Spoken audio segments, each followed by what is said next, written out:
Assalomu alaykum hammaga. Kirib kelayotgan yangi yillar bilan hammani tabriklayman. 2006-yil hammaga yaxshi kelsin. Mana yangi yil kuni ham xudo xohlasa biz ham bekor o'tirish yo'q. Qor ko'radi 7 tomanda. Yana bitdan keyin xudo xohlasa yangi yil boshlaymiz. Mana qorlar maydalab to'xtab. Shu Moskvada, Tbilisida ishlaymiz. Gul chiqaramiz xudo xohlasa. Yangi yildan keyin gul ekishni boshlab martga xudo xohlasa tayyorlaymiz.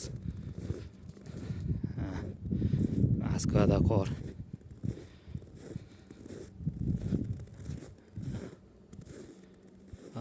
Qilgan ko'chatlarimiz qor tagida qoldi. Bahorga tayyorgarlik. Sizlardan iltimos, men ham yangi qiziqib kanal ochdim. Qo'llab-quvvatlab, xudo xohlasa podpiska bosib, obunachilar ko'paytirib olinglar. Yangi yildan keyin xudo xohlasa ekkan gullarimni nima qilayotgan bo'lsak qo'yib qisqa qilib shorts videolar qilib qo'yib boramiz xudo xohlasa. Hammaga kattagan rahmat. Obuna bo'lib podpiska bosib qo'yinglar. Sizlarga ham bittaman. Hammaga yangi yil yaxshi kirib kelsin.